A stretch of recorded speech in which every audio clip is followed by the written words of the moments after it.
1개 군 정도 지원을 하시고 나머지 2개 군은 안정적으로 가시고 가시는 게. 자, 그럼 오늘은 지난 영상에 이어서 실제로 배치표를 어떻게 보는지 알아보도록 하겠습니다. 지난 영상 못 보신 분들은 자, 오른쪽 위쪽에 영상 링크 보이시죠? 참조하시기 바랍니다. 네, 그럼 들어가도록 하겠습니다. 배치표를 볼 때 뭐부터 먼저 봐야 되느냐? 대부분의 배치표가 비슷비슷하긴 해요. 하지만 업체별로 특성이 다들 조금씩 구성이 다를 수 있어요. 그래서 제일 먼저 봐야 되는 게 뭐냐? 일러두기 또는 안내, 지원 배치표, 보는 법, 뭐 이런 식으로 여러 가지 표현으로 나와 있어요. 그래서 이거를 먼저 봐야 되는데 여기서 나타내는 건 뭐냐? 각 학교별로 전형 요소들, 모집 요강 세부 사항들에 대해서 이 배치표에서는 어떻게 반영하고 있는지에 대해서 설명이 되어 있습니다. 그래서 이 배치표는 요렇게 표시하고 있구나. 요거를 먼저 알아보고 세부 사항을 찾아보기 시작해야 됩니다. 기왕이면 대학을 결정하고 나서 라인을 잡고 나서 그 대학의 모집 요강을 확인해 보시는 게 제일 좋은 방법이에요. 자, 이 내용을 보시면 실제로 대학들 이름이 쭉 나와 있죠. 대학명들이 나와 있고 대학명들 밑에 보면 깨알 같은 글씨로 그 대학들에서 필요로 하는 그 전형에서 필요로 하는 단위별로 반영 비율이라든지 전형 요소라든지 이런 게 설명되어 있습니다. 자, 그러면 올해 정시, 가군, 나군, 다군에 대해서 어떤 변화가 있었는지 또 추합에 관련돼서는 어디서 가능성이 생기는지 살짝 알아보도록 하겠습니다. 네, 지금 보시면 대표적인 대학들이 군별 이동이 있었고요. 그 다음에 이 군별 이동에 대해서 어떤 상황이 발생하고 있는지에 대해서도 알아볼 수 있습니다. 먼저 제일 눈에 띄는 것은 서울대학교가 가군에서 나군위로 바꿨고요. 그 덕에 연세대학교하고 고려대학교는 가군으로 옮겼습니다. 이 최상위권 대학들의 변동이 각 가군, 나군, 다군에서 영향을 막대하게 끼칠 수밖에 없습니다.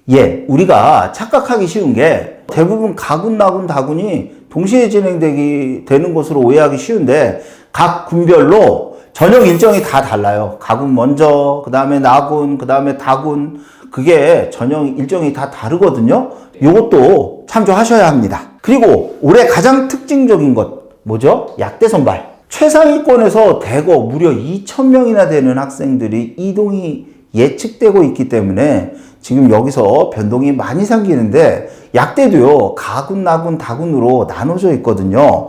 그러면 각 군별로 영향을 미치는 인원수가 다를 수 있죠. 이것도 고려하셔야 합니다. 자, 그러면 실제로 우리가 라인 잡기, 내가 속한 점수대에서 어떻게 라인을 잡아야 되는가, 라인의 성격이 뭔가 한번 알아보도록 하겠습니다. 네, 여기 제가 표시를 해놨는데 요 점수가 뭐냐? 100분위로 가는 학교들도 있고 표준 점수로 가는 학교들도 있어요.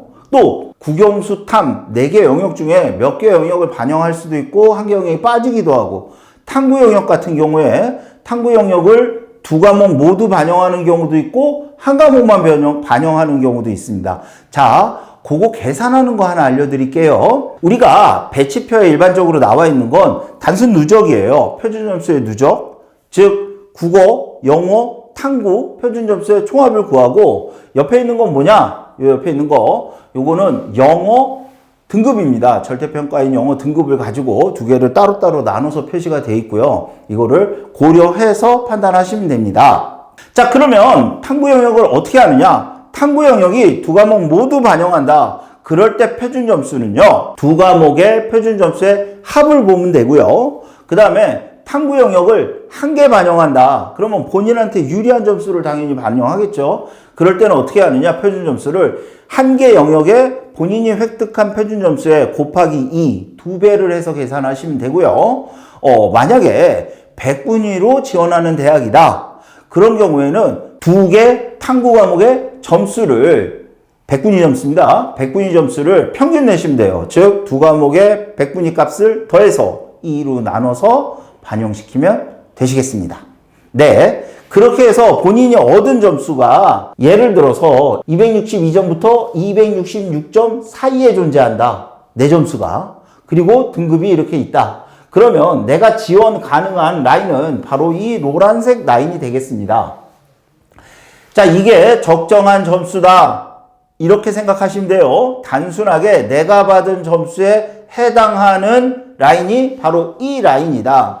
과목별 반영 비율을 고려해서 나한테 조금 유리하게 나온다. 하나 정도 위로 올릴 수도 있고요. 내가 점수가 좀 부족하다. 또는 안정적으로 지원하고 싶다. 그러면 라인을 아래 라인으로 잡을 수도 있습니다. 자, 그러면 보다 구체적으로 올해 실채점표의 예시를 가져왔으니까 그걸 가지고 한 번 더 말씀드리도록 하겠습니다. 네, 그러면 올해 배치표를 가지고 예시로 말씀드리겠습니다. 제가 일부 캡처를 해서 가져왔는데요. 저는 최상위권, 물론 훌륭한 학생들 또는 높은 대학을 지원하는 학생들도 많습니다만 더 많은 친구들이 중위권 점수에 몰려있고 올해같이 불수능의 경우에는 중위권 학생들의 하향 지원이 뚜렷할 것으로 예상이 되거든요.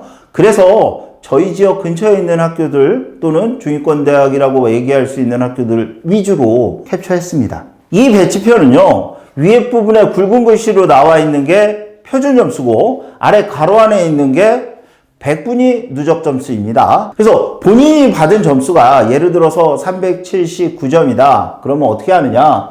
382점부터 376점 사이에 제 점수가, 본인 점수가 위치하게 되는데 디테일하게 여기서부터 여기까지 6점 차이가 나죠. 그러면 그 6점을 1점 단위로 자르면 한 6칸 정도로 나눌 수 있지 않습니까?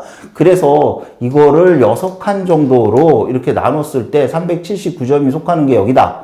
예를 들어서 그러면은 요 라인 대략 이런 라인에 아주 디테일하게 들어간다 그러지만 사실은 배치표는 그 정도로 디테일하지는 않아요. 하지만 디테일하게 나눠서 본다. 그러면 여기 정도는 약상이 되는 거고요. 여기는 약하가 되겠습니다.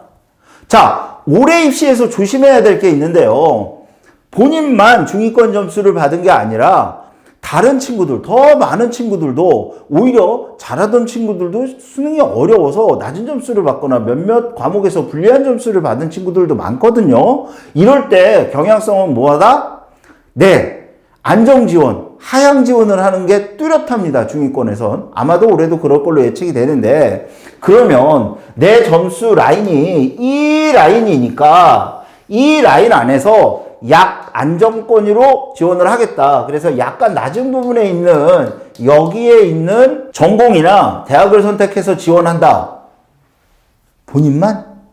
다른 친구들도 마찬가지인데 그래서 무슨 얘기냐? 나는 조금 낮춰서 그래도 조금 안정적으로 합격 확률을 높이고 싶어서 하향 지원을 했는데 문제는 뭐다? 여기에 왕창 몰린다 이거예요. 비슷한 생각을 누구나 다 하고 있으니까. 그게 그래서 올바른 선택이냐 아니면 유리한 선택이냐?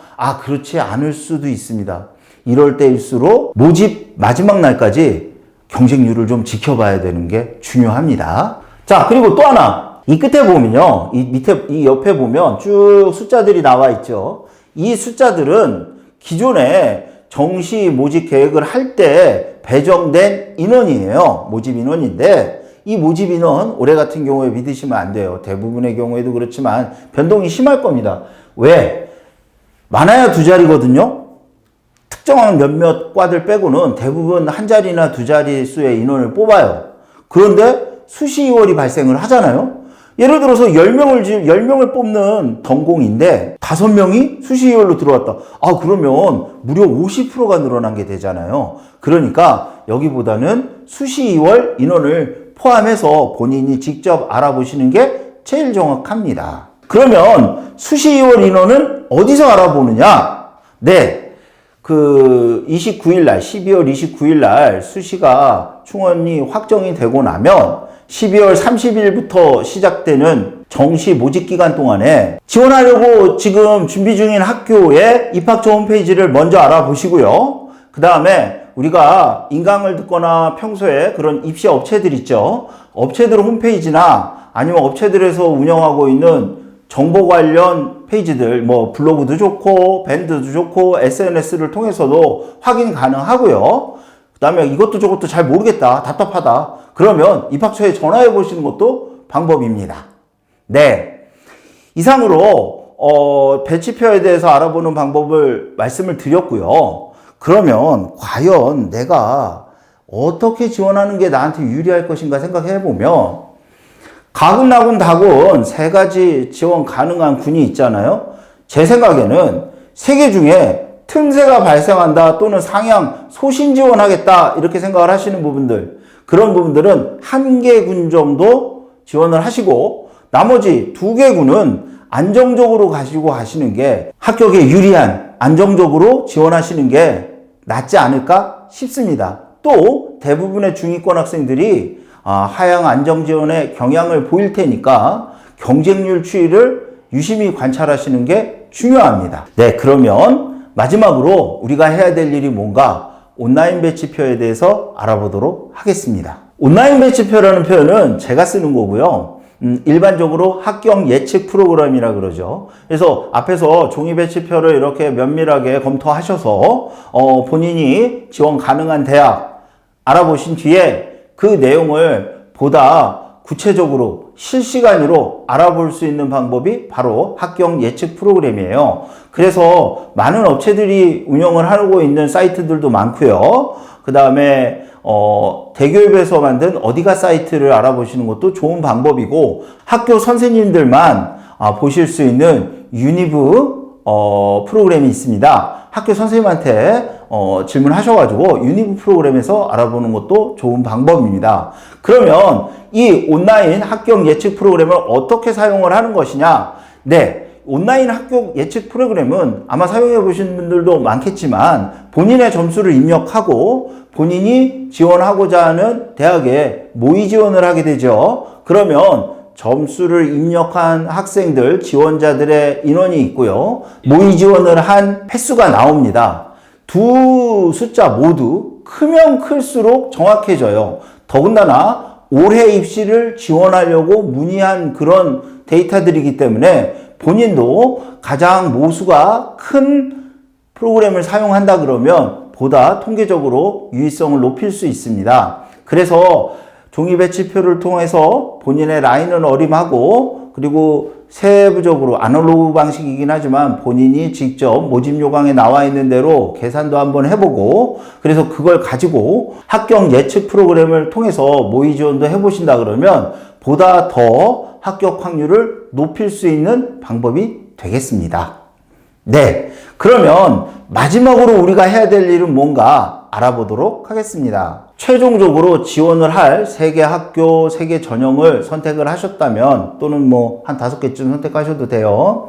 그래서 이 부분을 가지고 그 대학 입학처 홈페이지에 반드시 직접 검색을 해 보십시오. 입학처 홈페이지에 가면 이런 식으로, 제가 경희대학교 한번 뽑아봤는데요. 입학 전형 통계 자료가, 또는 저런 표현이 아닌 다른 제목을 붙이기도 하는데, 입시 결과에 대한 자료들이 올라와 있으니까 이 입시 결과를 알아보시고요. 그 다음에 입시 결과와 아까 말씀드렸죠, 추합 인원 이런 거 확인해 보시는 게 중요합니다. 그래서 모집 요강에 있는 전형 요소들 본인 걸로 디테일하게 한 번 더 확인하시고, 관연도 입시 결과 경쟁률들은 어땠는지 이런 것들을 보시고요. 기왕에 찾아보실 때 과거 예년에 2개년도만 나와 있는 경우들이 많은데, 간혹 보면 오래된 2019년도 이전 거, 2008년도 것도 알아보신다 그러면 전형 방법이 다르기 때문에 단적으로 비교하기는 쉽지 않지만, 대체적으로 하향 지원이 있었느냐, 추합이 어디까지 갔느냐, 이런 것에 대해서 경향성은 파악할 수 있을 겁니다. 그래서 이런 것들을 종합적으로 보시고 객관적인 자료를 통해서 보다 유리한 선택이 되기를 바람하지 않습니다. 네, 2022학년도 정시 입시 올해 꼭 좋은 결과 있기 바랍니다. 감사합니다.